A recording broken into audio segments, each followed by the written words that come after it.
La dernière fois, nous avons commencé à discuter de la 27001, d'un SMSI. C'est quoi un SMSI? L'objectif derrière la mise en place d'un système de management de la sécurité de l'information. On a vu que l'objectif, au final, c'est de protéger le business, on va dire, à travers la protection de son actif informationnel. Et l'actif informationnel, en fait, c'est toute l'information qui est gérée par l'organisation pour son fonctionnement, pour ses clients, etc. La mise en place d'un SMSI peut être une initiative du management, soit pour suivre un peu le marché, soit pour être capable de répondre à des appels d'offres, par exemple, qui exigent la 27001, ou bien suite à une exigence légale ou réglementaire. Par exemple, au Maroc, avec la loi 0520, il y a des organismes qui sont maintenant obligés d'avoir le 27001, les organismes qu'on appelle à importance vitale. Et en plus des hébergeurs, par exemple, web, et ainsi de suite, parce que, en fait, l'impact de tout ce qui est attaque informatique est devenu très, très important. Imaginez que un jour, on se réveille avec, tiens, la compagnie qui dessert une région en eau et en électricité a été attaquée par un ransomware, par exemple. Comment on va faire? Ou bien une banque, juste une banque, dans tout le tissu économique, si elle est attaquée, ça va faire mal partout parce que tout est lié. Et voilà. Et on a dit que la 27001 est constituée de deux parties. En fait, il y a le corps qui est constitué des paragraphes 4 à 10 où il y a les exigences et l'annexe A où il y a les objectifs et les mesures de référence qui viennent avec la 27001. Donc, les objectifs de sécurité d'information et les mesures qu'on peut mettre en place pour répondre à ces exigences. D'accord. Ok, nous allons commencer la première partie, comme j'ai dit la dernière fois. La première partie concerne ce cœur, bien la partie corps de la norme, avant de passer aux 114 mesures de l'annexe A. Et pour mémoire, j'avais dit que l'annexe A, c'est juste la partie, on va dire, qui est exigée. Exiger, c'est un peu fort parce que j'avais dit aussi qu'on peut exclure une des mesures de l'annexe A, mais ce sont des mesures de référence. C'est-à-dire que, en fait, 80% des mesures qui sont dans l'annexe A sont implémentables. On peut les implémenter dans toutes les organisations. D'accord? Maintenant, les 80, et les 20% qui restent, ou bien les 10% qui resteront, ce sont des mesures qui ne sont pas applicables. J'avais donné l'exemple de travail à distance, par exemple. Si une organisation n'a pas de travail à distance, elle peut dire que je vais exclure ce travail à distance. Mais on peut aussi compléter ces mesures par d'autres référentiels. J'avais donné l'exemple du PCI DSS pour tout ce qui est industrie de la carte bancaire. Euh, on peut avoir d'autres. Si je suis par exemple dans le domaine pharmaceutique, chaque pays a ses textes de loi et de réglementation qui vont un peu cadrer l'activité pharmaceutique dans le pays. Et comme on le verra peut-être par la suite, parmi les exigences, on va intégrer tout ce qui est légal et relatif à l'industrie pharmaceutique dans le dit pays. D'accord, on va commencer par le chapitre 4, qui est le contexte d'organisation. On va ensuite voir le chapitre 5, qui va traiter du leadership, pardon, l'importance du leadership et des rôles des leaders dans l'organisation. Le chapitre 6, c'est la planification. Rappelez-vous qu'on avait dit que la 27001, ainsi que les autres standards qui suivent le même schéma HLS, suivent le cycle d'amélioration continue, le PDCA, donc le Plan Do Check Act. Donc, la planification, c'est le plan. Le fonctionnement, c'est le do. Le check, c'est l'évaluation des performances. Et le acte, c'est l'amélioration. Donc, le PDCA, on le retrouve dans ces quatre paragraphes. Maintenant, les paragraphes 1, 2, 3, c'est quoi? C'est juste une introduction de la terminologie, un rappel de la terminologie, etc. il n'y a pas d'exigence. C'est pour ça que on démarre directement par le chapitre 4. Chapitre 4, c'est le domaine d'application, le contexte d'organisation, où on va parler du domaine d'application. Le chapitre 4, le contexte de l'organisation. Donc, quand on dit le contexte de l'organisation, en fait, il s'agit d'étudier et de comprendre l'environnement de l'organisation. Donc, on va implémenter ce SMSI pour répondre à une certaine exigence, d'accord? Et les sources d'exigence, ça va dépendre de l'environnement légal, par exemple. Ça va être des exigences contractuelles, ça va être les exigences de la norme, et on aura des exigences qui sont internes, d'accord? Donc, internes, par exemple, quand je dis que je dois traiter une demande d'attestation de travail en 48 heures pour le processus RH, c'est écrit nulle part. Ce n'est pas un texte de loi, ce n'est pas contractuel, c'est une exigence qu'on va se mettre en interne. Donc, pour pouvoir déjà commencer à donner un cadre de la mise en place ou bien du SMSI, il faut comprendre ces exigences. Donc, pour les comprendre et les recenser, donc, on va faire une étude des facteurs externes, donc la législation sociale, culturelle, euh, les aspects financiers, économiques, politiques. En fait, si vous connaissez un peu ce qu'on appelle le PESTEL, c'est un exemple d'outils qu'on peut utiliser pour faire cette étude des facteurs externes. Les facteurs internes, on va voir quelle est la structure de l'organisation. Est-ce que c'est une organisation qui est plutôt hiérarchique ou bien qui est plate ou bien qui a une organisation simple parce que c'est une petite entreprise ou bien ce sont des filiales et des filières, etc. Donc, la structure de l'organisation va jouer sur déjà la taille du SMSI, le nombre de personnes qui sont impliquées dans le SMSI et par conséquent, la complexité de la mise en place de ce SMSI. Bon. Les facteurs internes, on parlait de la structure de l'organisation, le processus de prise de décision. Bon, il y a là aussi la gouvernance, quoi. Est-ce qu'on a une gouvernance qui est carrée? Est-ce qu'on a une gouvernance à l'autruche, on va dire? On ne sait pas. La prise de décision, est-ce qu'elle est simple? Ou bien est-ce que pour prendre une simple décision, il faut passer par 5 personnes pour prendre une décision?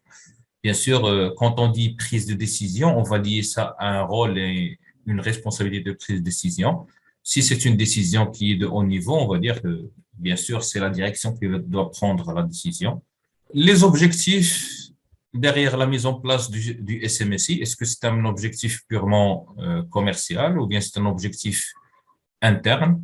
On veut se mettre à niveau de point de vue sécurité de l'information, etc. Les ressources, si on a pas mal de personnes qui vont travailler sur le projet, ça va aller assez vite. Si on a une personne qui est dédiée, ça va aller plutôt vite. Mais si on a juste une personne à qui on dit, tiens, quand tu as un petit moment, tu travailles sur ça, c'est pas prêt à avoir le jour, malheureusement. D'accord? Donc, les personnes, les équipements, si on a un IT, comme j'ai dit la dernière fois, qui est bien établi, ben, normalement, ça va être plus simple à mettre en place que si on était dans une organisation où on est dans le ad hoc. Il y a des gens qui travaillent avec des Mac, d'autres avec des Linux, d'autres avec du Windows XP peut-être, bien sûr, et technologie. Donc, voilà, donc ça suit un peu la partie équipement. Si on est dans le cloud plutôt que dans le on-premises, c'est-à-dire que si une organisation a pris le choix de tout mettre dans le cloud, les serveurs, les applications, etc., il y a une grande partie de sous-traitance et la gestion de risque va changer. Ce n'est plus les risques classiques quand on a nos serveurs en interne, mais d'autres risques de nature peut-être même politique. Si on dit que notre hébergeur, du jour au lendemain, il va couper les ponts avec notre pays, ben, on va se retrouver dos au mur. Donc, ce n'est pas très bon. Donc, ça va jouer sur la mise en place du SMS. Maintenant, une cliente que j'avais accompagnée avait toutes ses données dans le cloud, sur Office 365 Azure. Même Active Directory, il était sur Azure. Mais c'était une petite organisation de 5 personnes. Donc, voilà, il y a pas vraiment de nécessité d'avoir un grand IT. Et dans les locaux, il y avait juste le proxy firewall qui protégeait un peu le réseau interne, mais tout le reste, il est dans le cloud. Donc, en creusant un peu, on trouve que Azure est déjà certifié ISO 27001. Donc, de point de vue risque, on va dire que on maîtrise un peu les risques classiques sur les données de type disponibilité, intégrité, etc. Il y a tout ce qui est redondance des data centers de Microsoft et ainsi de suite.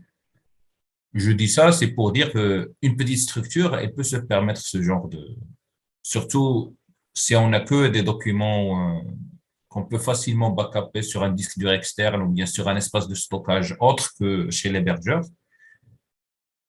il n'y a pas de mal. Mais si on a beaucoup de serveurs, beaucoup de plateformes, là, on devient dépendant de l'hébergeur et on pourrait être dans des situations, en fait, de ransomware sans qu'on soit dans le vrai sens de ransomware.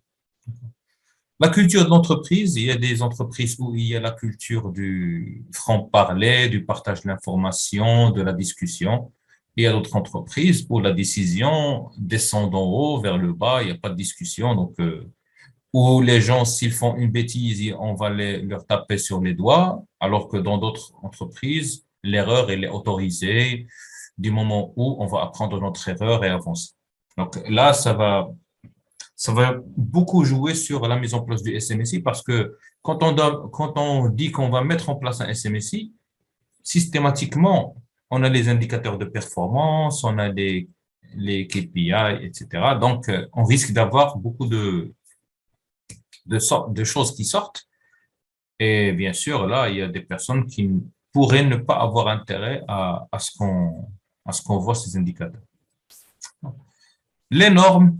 Donc, si par exemple, on a déjà des standards qui sont en place, ou bien si on a déjà un peu normalisé la façon de travailler en interne, en suivant par exemple, pour le développement logiciel, on va suivre les best practices de développement sécurisé.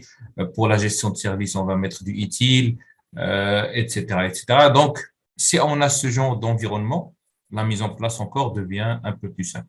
Pourquoi on doit étudier ça? Parce que quand on va planifier le projet ou bien qu'on doit estimer la durée du projet, il faut avoir ces éléments. Et sinon, on va sous-estimer un peu le travail qu'on va faire.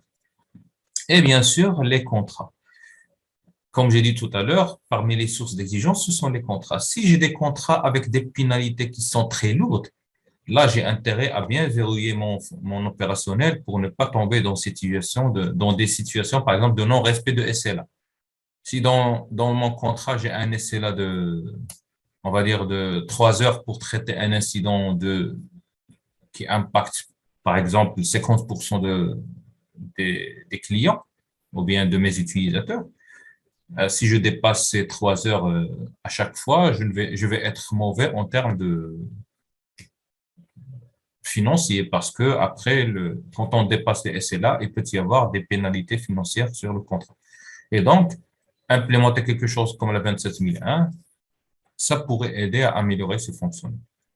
Ou au moins renégocier le contrat si on n'est pas vraiment capable de répondre à ça. Mais quoi que l'on soit, la nature des contrats qu'on a va jouer même sur notre charge de travail. Si on est en B2B, c'est pas la même chose que si on est en B2C. B2B, c'est-à-dire business to business. Je travaille qu'avec des entreprises, je vais pas avoir 100 000 entreprises clientes. Alors, 100 000, pour les atteindre, c'est pas mal. C'est plus un schéma de B2C. Et quand je dis B2C, c'est donc business to customer, donc je sers les clients directement, des personnes physiques. Là, je vais penser données à caractère personnel. Donc, vous voyez que en B2B, je n'ai pas de données à caractère personnel, je travaille avec des entreprises. Dès que je bascule en B2C, j'ai cet aspect données à caractère personnel qui va voir le jour et qui va impacter lourdement mon SMSI parce que les données à caractère personnel, côté légal, on rigole pas. On doit identifier les parties intéressées et leurs besoins et attentes. Parties intéressées, ça peut être les clients, les utilisateurs finaux. Donc, utilisateurs, par exemple, d'un site web. Supposons que je suis un hébergeur. J'héberge la messagerie ou bien les sites web des clients, des personnes. Ce sont les utilisateurs finaux. Les employés, ce sont des parties intéressées. Pourquoi? Parce que déjà, ils ont besoin de recevoir un salaire à la fin du mois. Parce que c'est eux qui font le travail, donc il faut qu'ils soient à l'aise dans ce qu'ils font pour que ça soit fait de la meilleure façon possible. Parce que on traite leurs données à caractère personnel à des fins de facture, de traitement de salaire, etc. Donc tout ce qui est aspect traitement RH. Et parce que si on fait la grève, le service ne risque pas de se réaliser tout seul. Donc ce sont des parties intéressées qu'il faut bien prendre en considération. Les fournisseurs, donc on verra dans l'annexe A qu'il y a un grand chapitre sur les fournisseurs, la sélection des fournisseurs, l'évaluation, etc.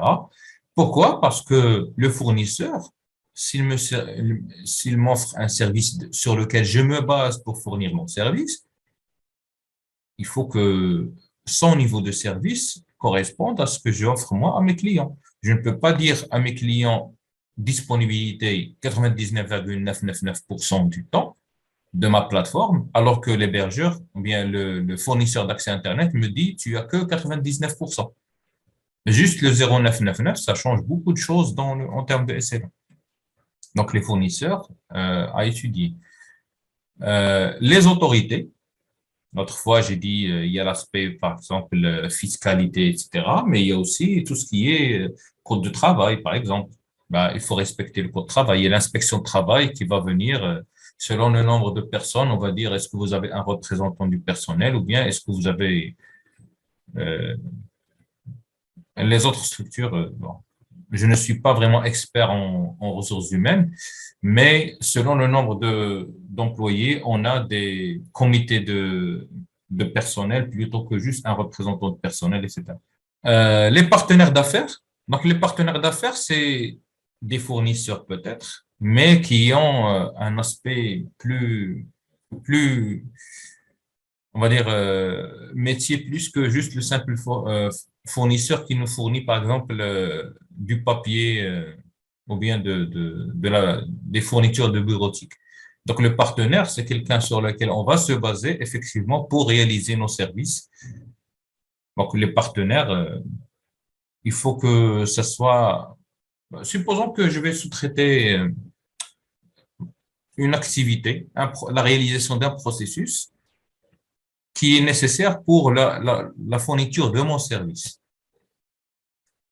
Bah, l'entité à laquelle je vais sous-traiter la réalisation de ce processus, ce n'est pas juste un fournisseur, c'est devenu un partenaire. Parce que si ce partenaire est impacté, systématiquement, mon service est impacté. La concurrence, bien sûr, ça va, on peut le trouver aussi dans les facteurs externes. Si on est dans le monopole, on n'a pas de souci à se faire, on est monopole. Mais si la concurrence est rude, il faut nécessairement des choses pour se démarquer de la concurrence. Donc, ce sont des éléments à prendre en considération. Les consultants qu'on va faire intervenir, éventuellement, si je n'ai pas les compétences en interne soit pour mettre en place le SMSI, soit pour entretenir le SMSI. Par exemple, le responsable SMSI, ça peut être une personne externe. On est même dans un schéma de pouvoir avoir un RSSI externe. Certificat, corps. Bon, les certificats, c'est tout ce qui est certification, si on a déjà ça. L'idée, c'est que, en fait, qu'on étudie le contexte interne et externe de l'organisation avant d'aller dans l'implémentation réelle du SMSI, parce que le contexte va jouer sur les exigences à respecter. C'est ça ce qu'il faut comprendre. La dernière fois, on a dit que le domaine d'application du SMSI, là où on va implémenter le SMSI, ça peut être limité à une partie de l'organisation ou bien ça peut couvrir toute l'organisation. J'avais donné l'exemple du BPO.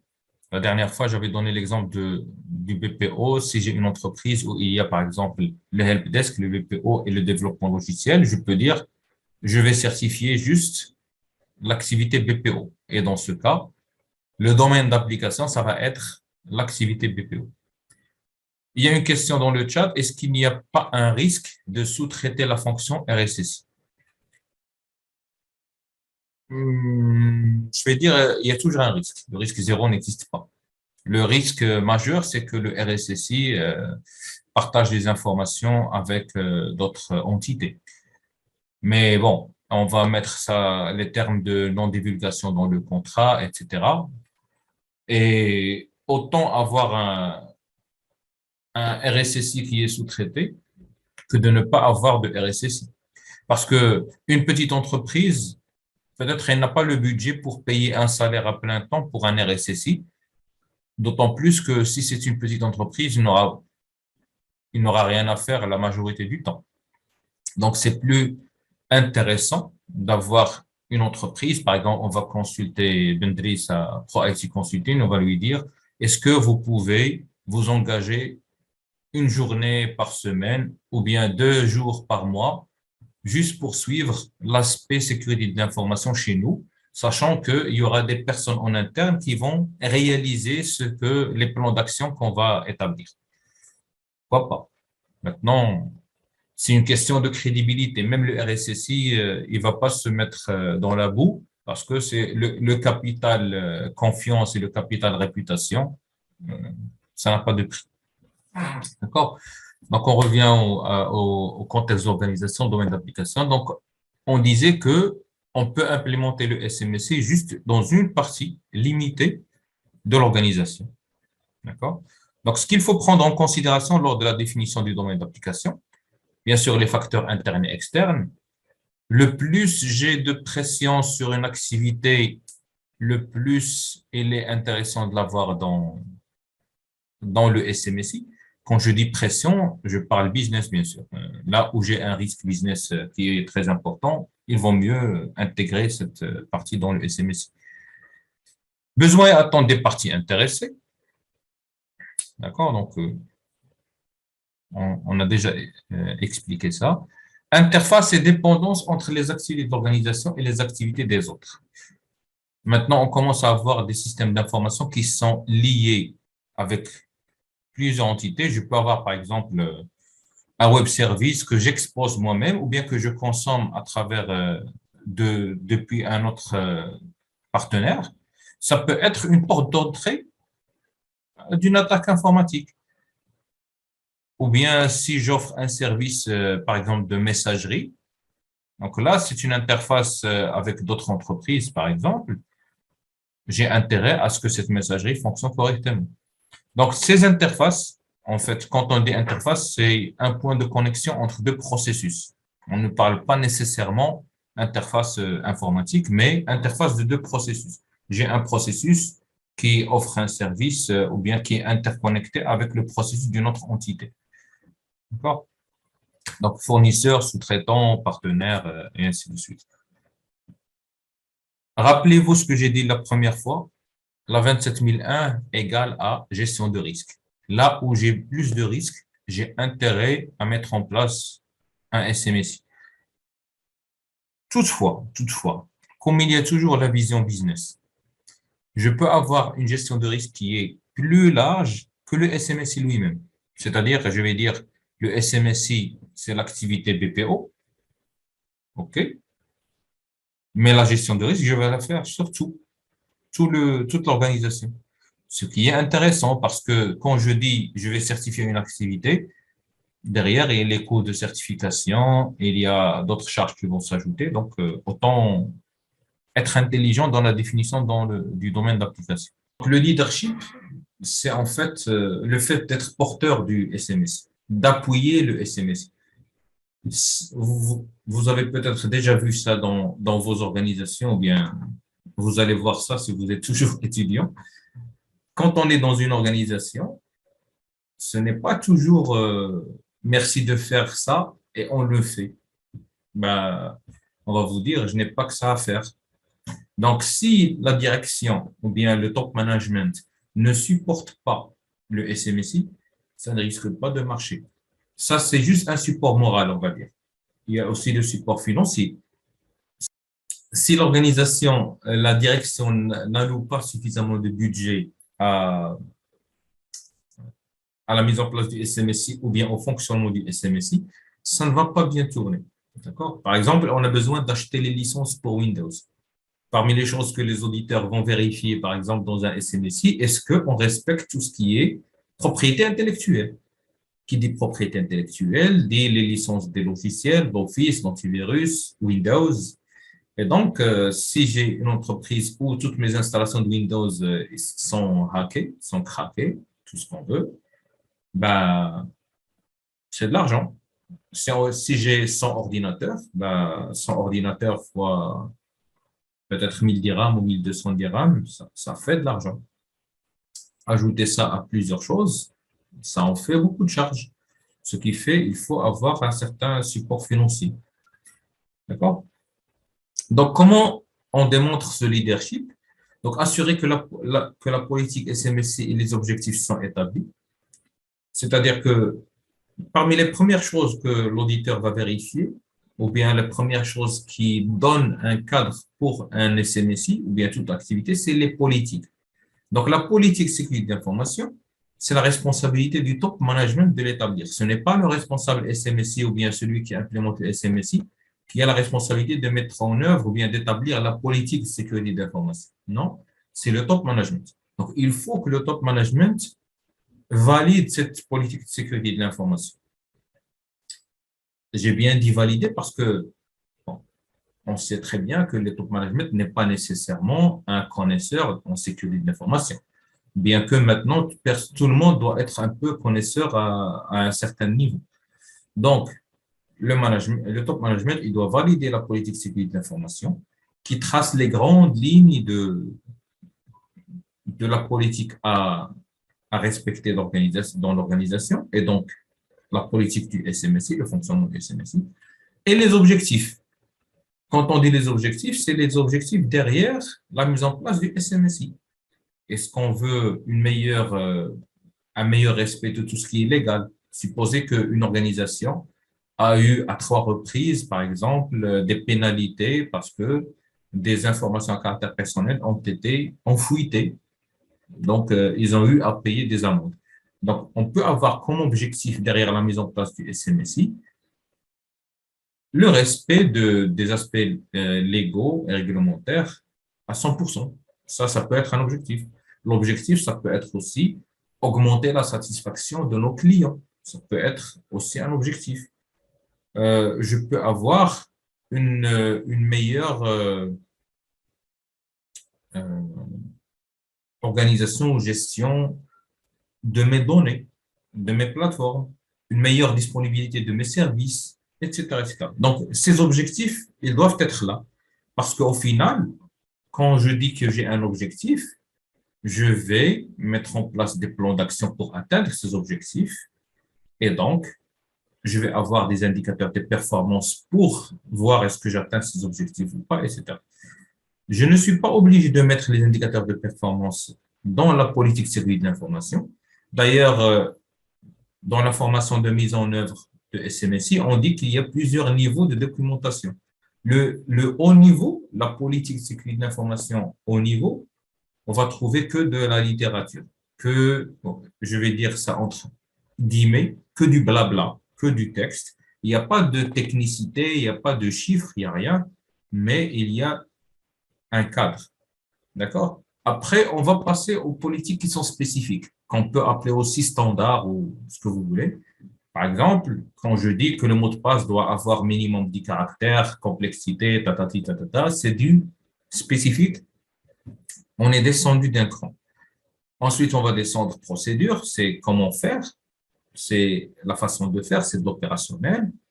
Et enfin, on va trouver les traces, ce qu'on appelle les enregistrements, ce sont les logs, ce sont les formulaires qui sont remplis pour des besoins donnés, etc. D'accord? Donc, politique, c'est au niveau. Assurer la sécurité de l'information intégrée au processus d'affaires. Ça, c'est très important. Il faut que le management, on va dire, impose ou bien fasse comprendre à tout le monde que la sécurité de l'information, ce n'est pas qu'une couche qu'on va ajouter à la fin. Non, il faut que ça soit intégré dès le début d'un projet. Les gens qui ont fait du PMP, etc., c'est dès qu'on a la charte projet, il faut qu'on trouve la partie sécurité de l'information qui est là. Dès qu'on lance par exemple, un projet de mise en œuvre d'une nouvelle plateforme avec des serveurs, bases de données, etc., la partie sécurité elle doit être dans l'étude du projet. Ce n'est pas après l'installation de Windows et de la base de données SQL Server, etc., qu'on va commencer à dire, tiens, qu'est-ce qu'on va faire pour la sécurité? Non, ça ne marche pas comme ça. Fournir des ressources pour le SMSI. Donc, on a parlé des ressources financières, mais il y a aussi les ressources humaines, s'il faut recruter des gens, s'il faut faire intervenir des experts, parce que on peut avoir des personnes qui sont motivées pour travailler, mais qui n'ont pas l'expertise pour faire quelque chose. On peut faire intervenir des experts ponctuellement pour les encadrer, par exemple, ou bien pour une certaine durée, le temps d'amorcer la démarche. Communiquer sur l'importance de la sécurité de l'information, ça c'est la sensibilisation. On va voir que par la suite, je pense que c'est dans le chapitre 7 qu'il y a la sensibilisation. Donc le chapitre 7, c'est la partie support.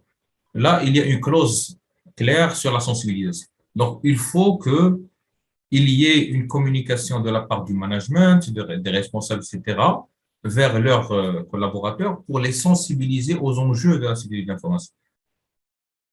Chacun à son niveau, bien sûr. Donc, le top management, il va envoyer, par exemple, un email ou bien si on fait une sorte de réunion mensuelle ou quelque chose comme ça pour dire nous allons avoir un projet de mise en place d'un SMSI.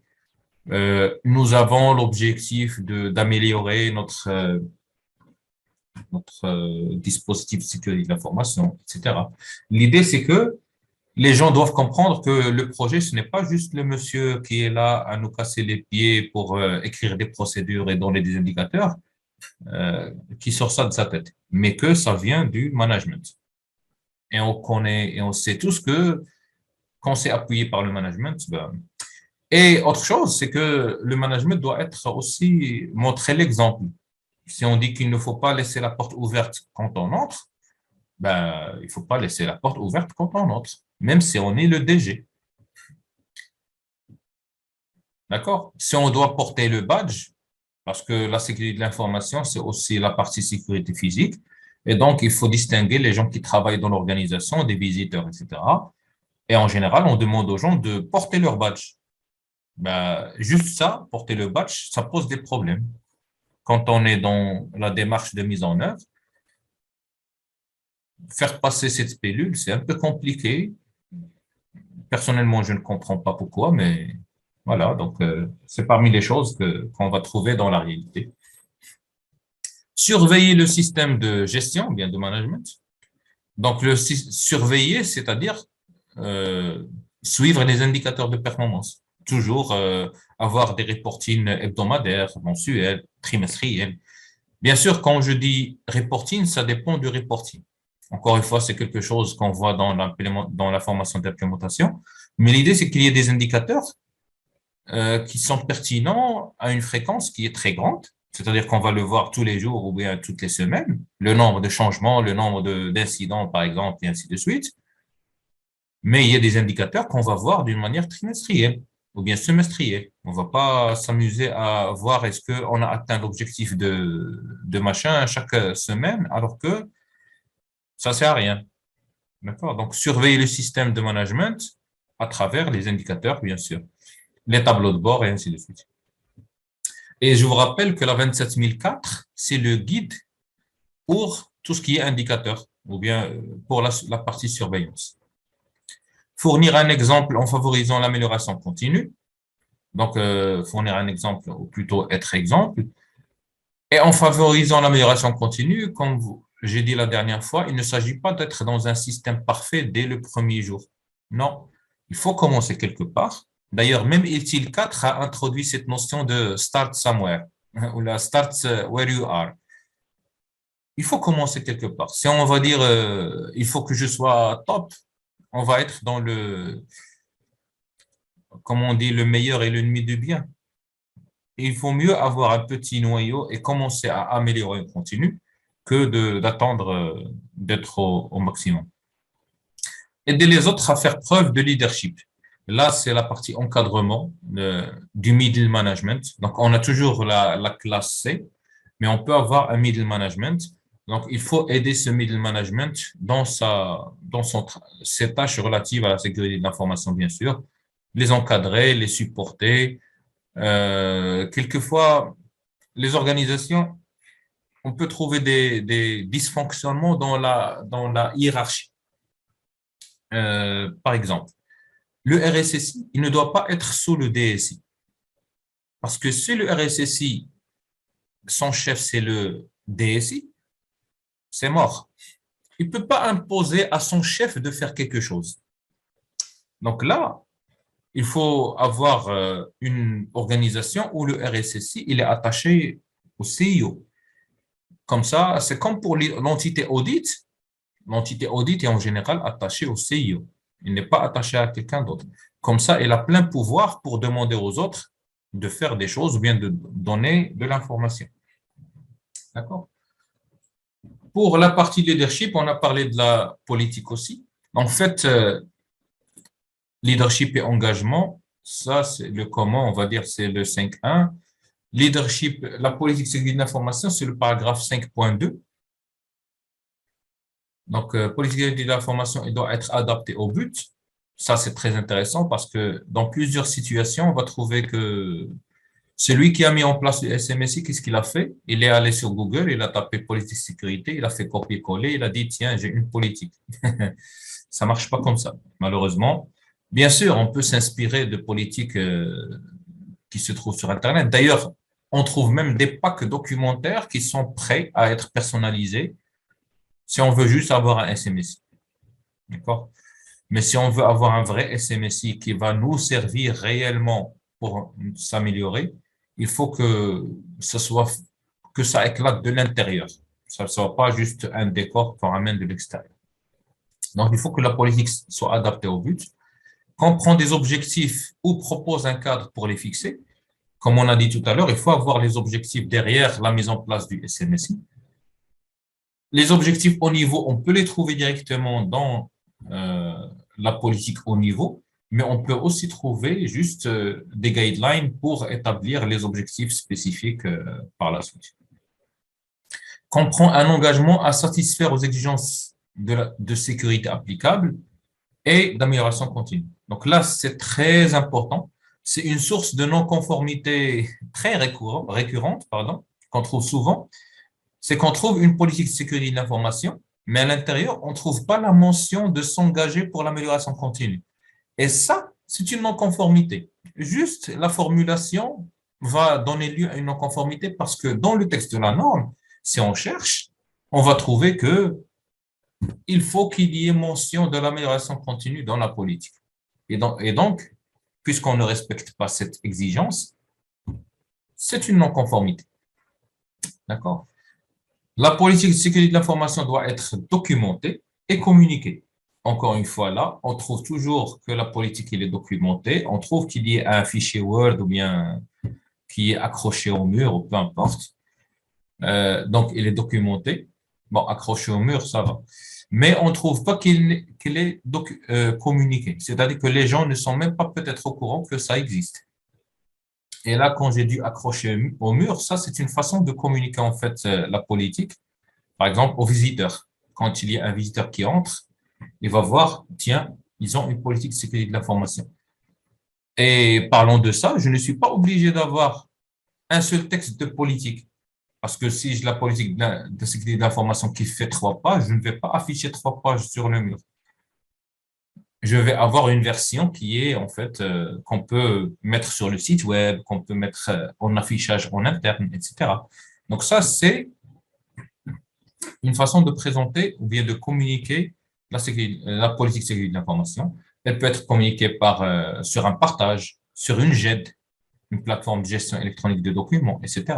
L'essentiel, c'est que Le document de politique de sécurité de l'information, c'est un document qui est accessible par tout le monde dans l'organisation, voire même des personnes à l'extérieur. On a parlé des partenaires.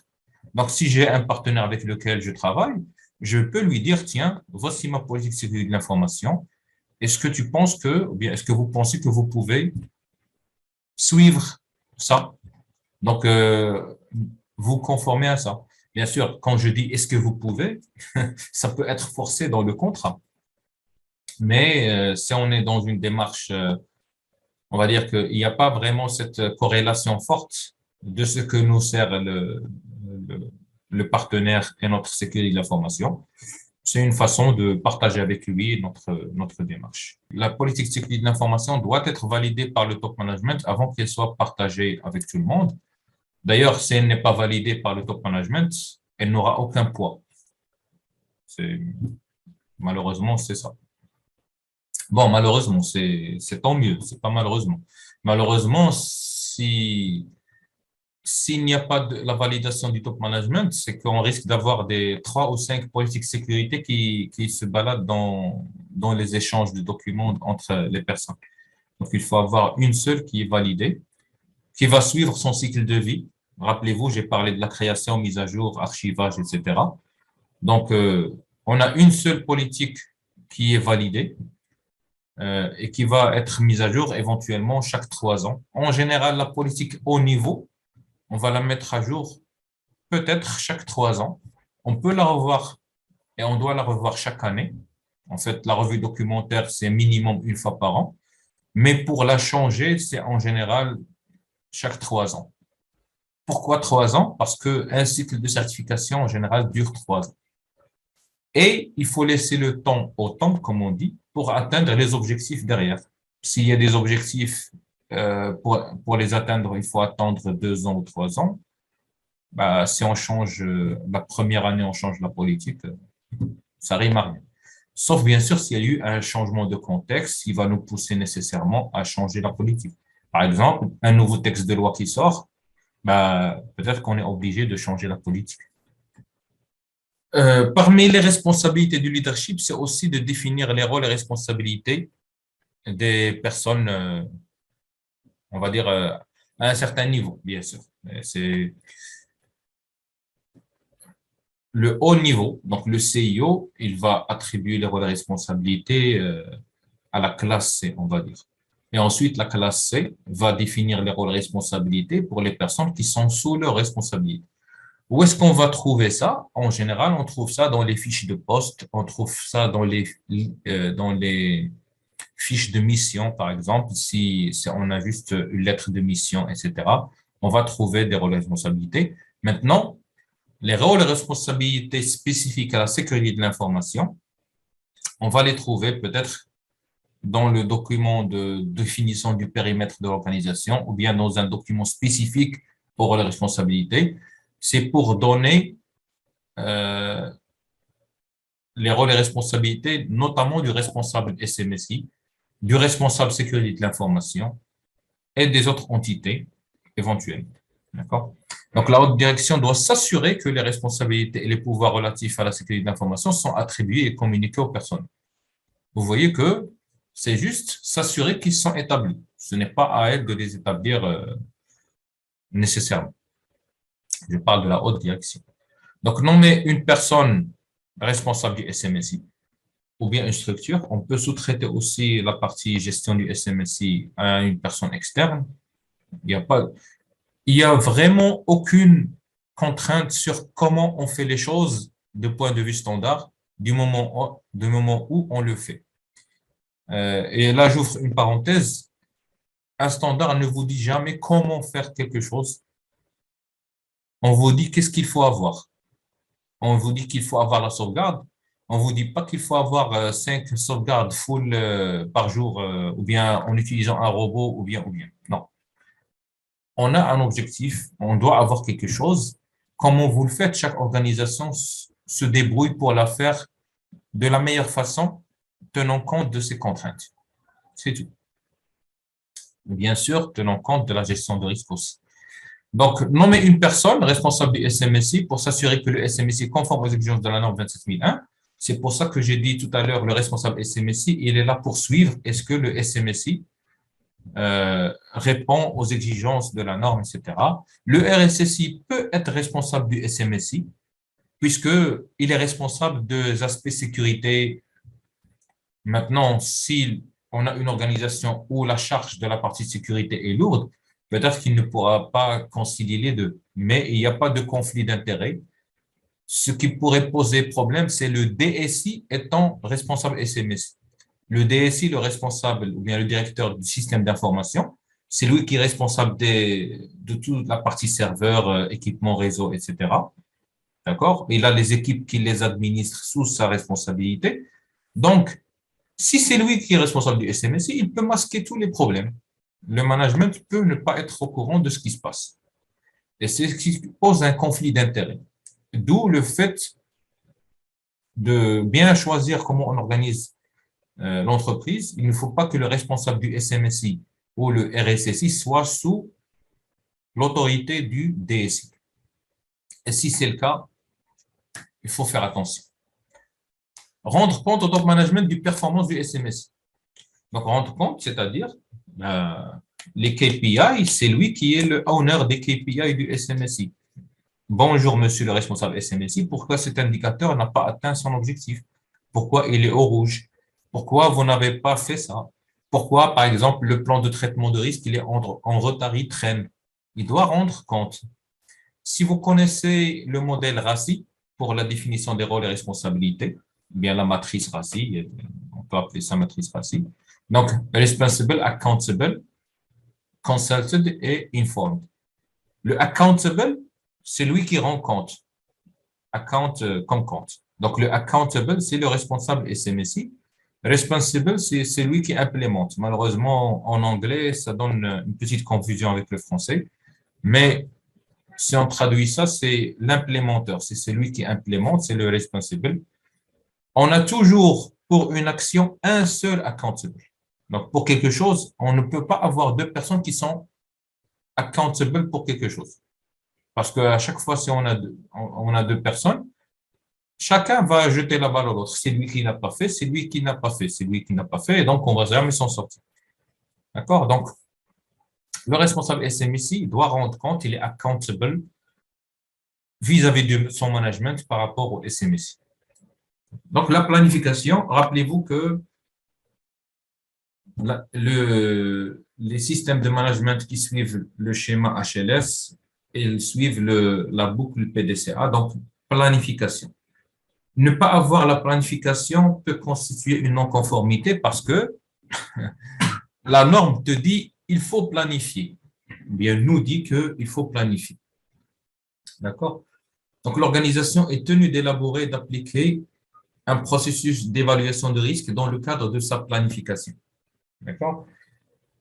Donc, comment la démarche de la gestion de risque qui est recommandée par le 27005, il faut commencer par avoir un inventaire de tous les actifs informationnels et voir quels sont les risques qui sont liés à ces actifs informationnels.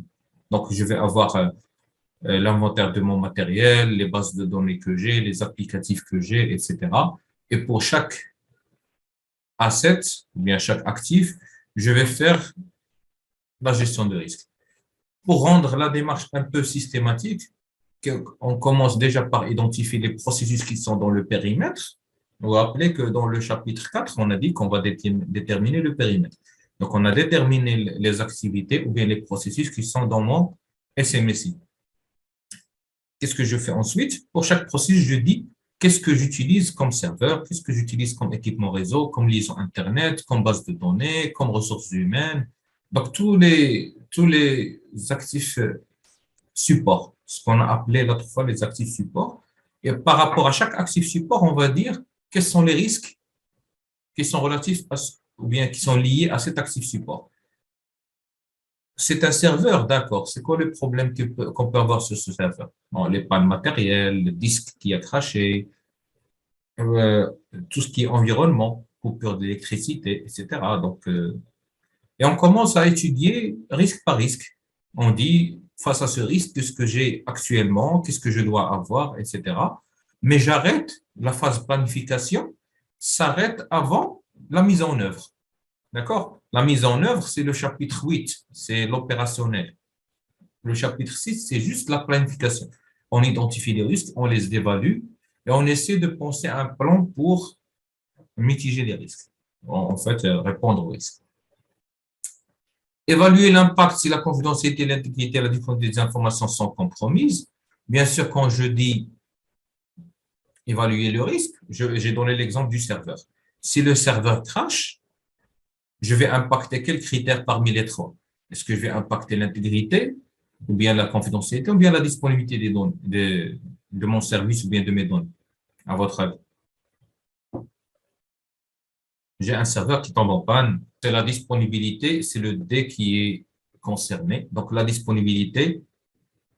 Ah, en fait, je peux avoir même des aspects intégrité parce que s'il y a coupure électricité, par exemple, la disponibilité, c'est sûr, mais si le disque dur est grillé parce qu'il y a eu ou bien une base de données corrompue, c'est un impact sur l'intégrité.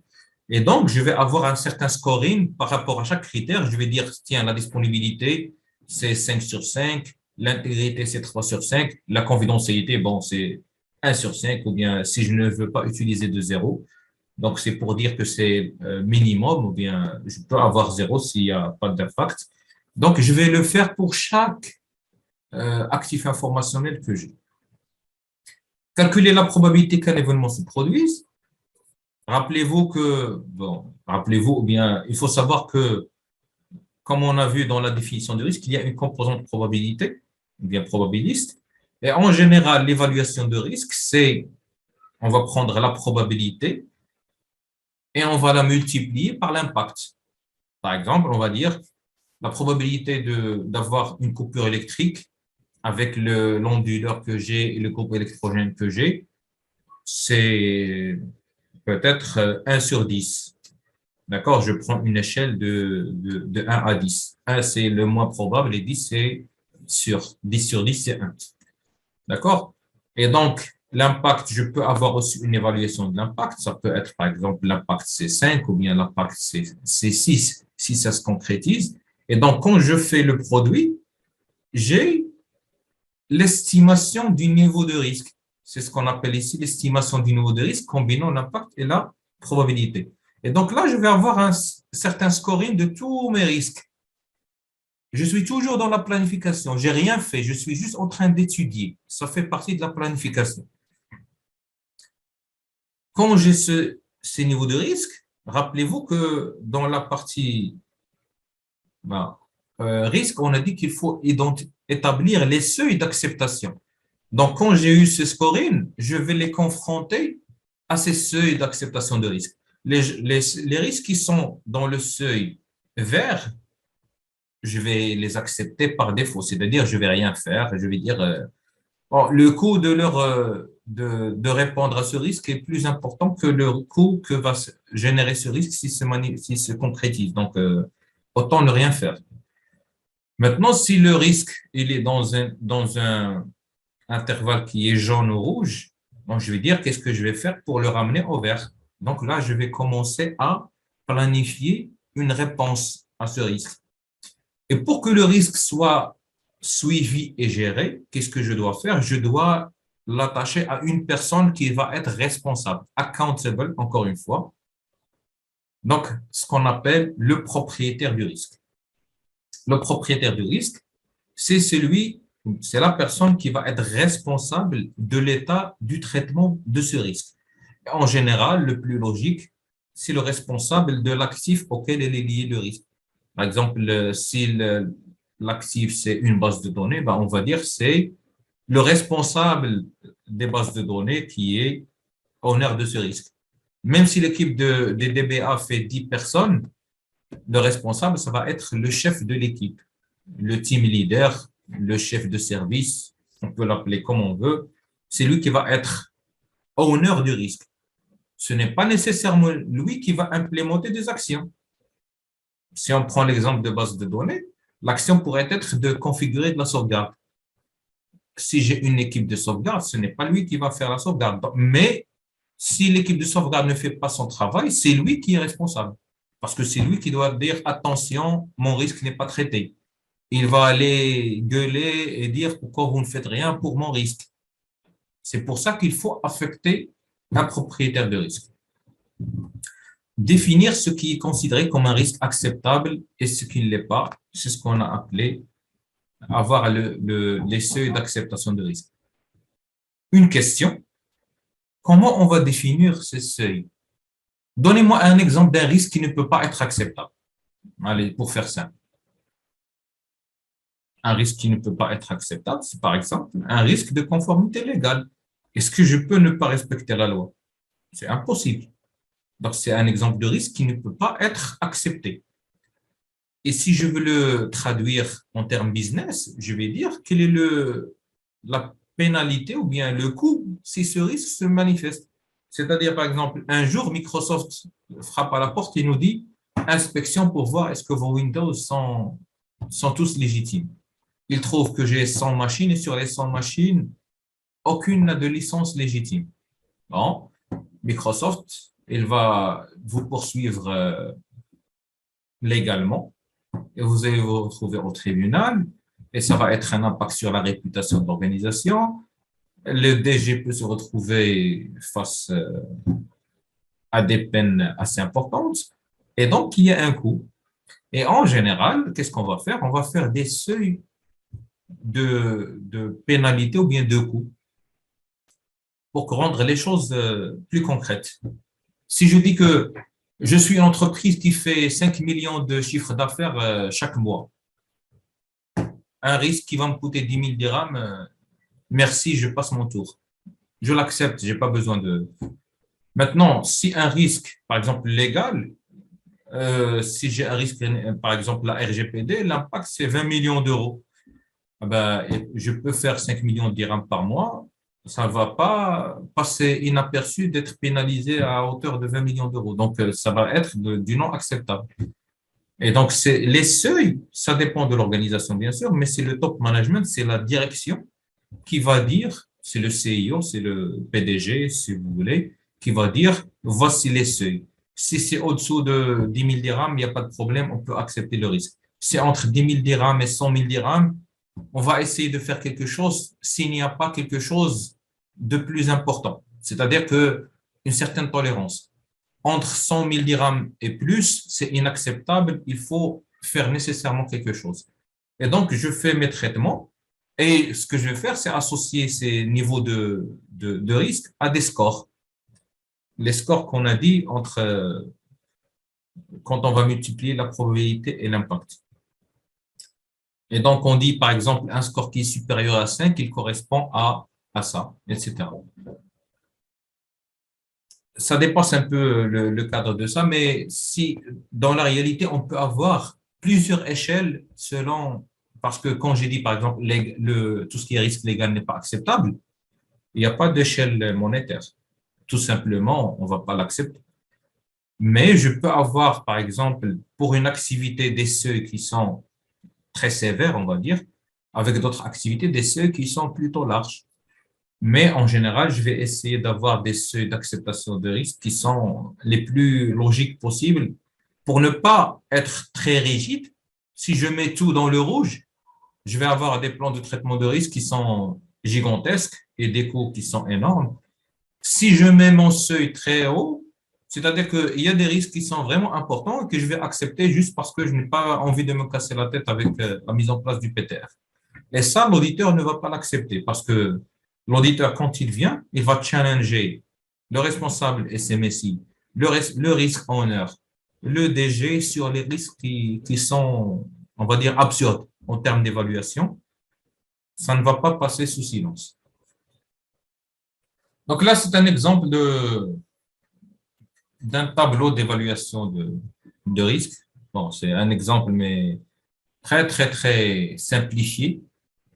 La réalité, elle est un peu plus grande en taille, on va dire. En fait, une petite structure peut utiliser un Excel pour faire sa gestion de risque. Une grande structure, ça devient compliqué avec Excel. On doit passer sur quelque chose d'applicatif éventuellement. Surtout que le plan ça doit être suivi à plusieurs niveaux hiérarchiques. Donc, il faut avoir plusieurs niveaux de visibilité, de tableau de bord, etc. Donc là, exemple, actif, les informations stockées sur des téléphones mobiles. Bon, là, par exemple, la 27001 intègre une clause du Bring Your Own Device, par exemple, au-delà de la mobilité carrément. Bring Your Own Device, c'est-à-dire utiliser nos équipements personnels pour accéder à des informations d'entreprise. Quand j'accède juste à la messagerie d'entreprise à travers mon téléphone personnel, ou bien même téléphone d'entreprise qui n'est pas crypté, qui n'est pas géré, c'est un risque parce que si je perds ce téléphone, bah, il y a de l'information dedans que je peux récupérer. Donc là, pour un téléphone ou bien un PC portable, la menace classique, c'est le vol. Ou bien, on va dire, on a oublié le PC portable dans un taxi. Bon, ça n'arrive pas tous les jours, mais ça peut arriver. Mais on peut nous voler un PC portable, on peut être agressé, on peut être plusieurs choses. Le PC portable peut être volé. Et donc, les données qui sont à l'intérieur, bah, malheureusement, sont de l'ordre du domaine public dans ce cas. Si j'ai un secret de fabrication, si j'ai des brevets, si j'ai des choses confidentielles, bah, je peux dire adieu à mon business. D'accord? Donc ça, en fait, la menace, c'est le vol, la vulnérabilité, c'est ce caractère portatif, c'est cet aspect, on va, qu'on puisse voler l'appareil, en fait. Il y a aussi le contrôle de sécurité d'accès éventuellement si on n'a pas de... Ça, c'est une vulnérabilité. Les gens qui laissent leur PC portable sans mot de passe parce que ils sont contents juste d'ouvrir leur écran de PC portable et commencer à travailler. Non. L'impact, c'est... Non, l'impact, c'est en fait le vol de l'information. Ça peut être la divulgation d'un secret, ça peut être l'impact sur l'image de marque, ça peut être plusieurs choses. Donc, ça dépend de la situation. Donc, la probabilité, comment on va dire, euh, ou bien comment on va calculer la probabilité du vol d'un PC portable? On a deux façons de faire en général. Soit on va utiliser une manière qui est qualitative, et c'est ce qu'on va faire la majorité des cas. Qualitative, c'est-à-dire, bon, on va dire, tiens, on va dire peut-être 5 personnes, 5 PC portables dans l'année. Bon. Donc, c'est une estimation qualitative. Quantitative, qu'est-ce qu'on va faire? On va revenir à l'archive des 5 années, des 5 dernières années ou bien 10 dernières années, si on est une ancienne entreprise, et on va dire, sur les 5 dernières années, il y a eu combien de vols de PC portables ou bien de téléphones portables? Et ça va nous donner une certaine probabilité. En fait, on peut avoir un tableau où on dit que si ça se produit une fois chaque jour ou bien 2 fois par jour, la probabilité, on va dire, c'est carrément 1, c'est sûr. Et on descend en probabilité, etc. Le niveau de risque, c'est le produit, comme on a dit. Et une fois on a ce score, on va dire, est-ce que c'est acceptable tel quel ou pas? D'accord? Acceptable tel quel, on n'a rien à faire. Pas acceptable tel quel, il faut engager des actions. Et on va dans ce cas associer un propriétaire du risque. Note très importante, la valeur du score du risque, elle est variable dans le temps. Parce que là, je disais qu'on parlait du vol, mais on peut parler d'un autre risque. On disait que Java était très sûr. Mais dès qu'il y a eu les failles Log4j, par exemple, et maintenant Log4Shell, le niveau de risque a explosé. Donc, si un risque il est accepté tel quel, ça ne veut pas dire qu'on va l'enlever de la gestion de risque. Non, on va le garder sous surveillance parce que il y a des conditions qui risquent de changer qui vont changer le score du risque. Et dans ce cas, on devra le traiter. Donc, gardez toujours ça en tête. Si un risque il est acceptable tel quel, ça ne veut pas dire qu'on va juste l'enlever de la liste des risques. Il faut le surveiller. Ici, c'est la discussion de l'évaluation de l'impact. Et on parle toujours de tout ce qui est qualitatif, quantitatif. Quali, quanti.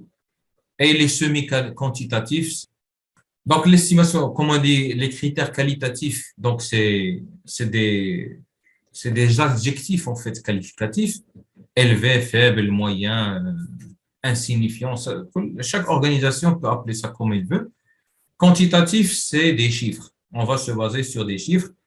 Euh, Par exemple, parmi les calculs qu'on peut faire, c'est par exemple, j'ai un équipement, je vais estimer le coût de remplacement avec le taux d'incident moyen par année et le coût à chaque fois qu'il y a un incident qui se produit, combien ça va me coûter.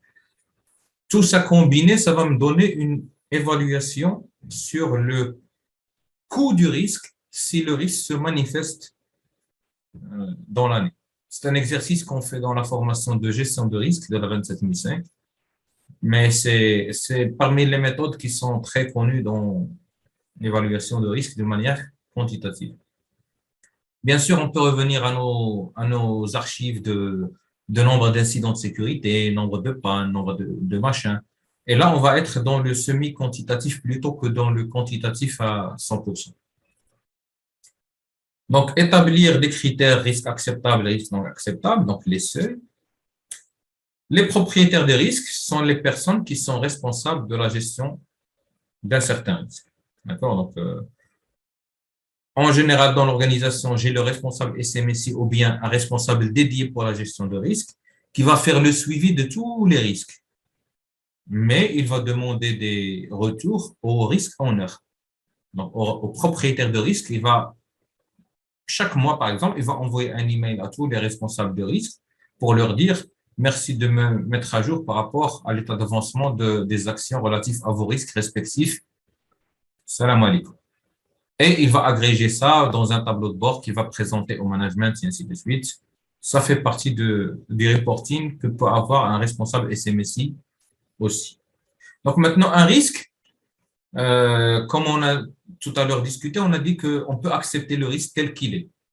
Donc c'est ce qu'on appelle ici prendre, bien accepter le risque. C'est-à-dire le risque, par exemple, tremblement de terre à Rabat. Bon, la probabilité, c'est infiniment petit.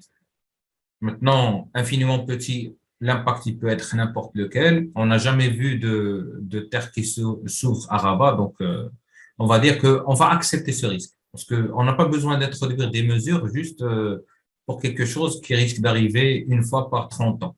Si ça arrive, ben, on verra. D'accord? Ça dépendra de l'impact. On peut réduire le risque. C'est ce qu'on appelle contrôler le risque et réduire le niveau de risque. Donc, on va réduire le risque en réduisant soit l'impact, soit la probabilité. C'est-à-dire que euh, le risque que le serveur tombe en panne, on peut réduire l'impact en mettant ce serveur en partage de charge avec un autre serveur. Donc, si un serveur tombe en panne, on va réduire l'impact de cette panne en ayant l'autre serveur qui peut-être va être un peu ralenti parce qu'il devra supporter la charge de deux serveurs, mais il n'y aura pas d'arrêt définitif de la production. Donc ça, c'est un peu réduire l'impact. Réduire la probabilité, c'est par exemple, pour l'exemple de serveur, c'est faire de la maintenance préventive. Donc, au lieu d'attendre que le serveur tombe en panne, chaque mois, 6 mois par exemple, on va faire une maintenance préventive, on va ouvrir le serveur, enlever la poussière, vérifier qu'il n'y a pas d'alerte dormante sur le BIOS ou bien sur la carte mère, etc. Et donc, on va dire, tiens, le serveur, il est plutôt tranquille. Donc, on réduit la probabilité d'une panne matérielle en faisant ce genre d'intervention. Donc, ça, c'est réduire le risque. C'est-à-dire qu'au final, le risque, il va rester, mais son impact, il va diminuer. Transférer le risque ou bien partager le risque. Donc, transférer le risque ou bien le partager, il y a deux façons de faire. On va sous-traiter l'activité. Je fais de la soudure, je donne toujours cet exemple, je fais de la soudure au gaz, donc normal. Donc, j'ai des bonbonnes qui risquent d'exploser. Comment je peux faire? Je vais aller chez quelqu'un dont le métier, c'est juste faire de la soudure. Je vais lui dire, on va faire un partenariat. Je t'envoie euh, les parties. Toi, tu fais la soudure et tu me rends ça. Ou bien, je vais dire, bon, je prends une assurance. Comme ça, si le a lieu, l'assurance va couvrir une partie des dégâts. Et donc, je partage le risque. Le quatrième choix, c'est éviter le risque. Éviter le risque, il y a deux façons de le faire. Enlever carrément la chose, et ça, c'est absurde. Je fais de la soudure, je vais plus faire de la soudure. Ça, c'est plutôt impossible parce que mon métier va s'arrêter. Ou bien, je vais changer la façon de faire. Je faisais de la soudure au gaz. Je vais, je vais faire de la soudure à l'arc avec de l'électricité. Donc, le risque de l'explosion va sauter. D'accord? Bien sûr, je peux combiner des choses. Je peux prendre une assurance et changer la façon de faire et réduire le risque en faisant de la formation aux gens. Donc, je peux combiner autant de choses que possible pour réduire au maximum le niveau de risque. Est-ce qu'on peut supprimer le risque si on a la possibilité? Seule façon de supprimer un risque, vraiment, c'est soit changer la façon de faire catégoriquement, soit d'enlever la chose. Il y a des risques qu'on ne peut pas enlever. Risque tremblement de terre, c'est naturel, on ne peut pas enlever le risque à 100%. On ne peut que le réduire, réduire l'impact. Euh, Sinon, on ne peut pas dire vraiment qu'on peut supprimer. Agir sur les causes, oui, c'est réduire un peu la probabilité. Agir sur les causes, c'est réduire la probabilité que ça arrive.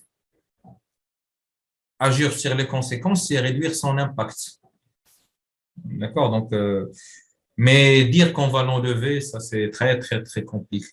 Sinon, on n'aurait pas les assurances vol, incendie, dégâts des eaux, etc. Et remarque, les catastrophes naturelles, il n'y a pas d'assurance dessus. Donc, tout le monde accepte le risque de catastrophe naturelle, même les assurances. D'accord? Donc, je pense qu'on va s'arrêter là.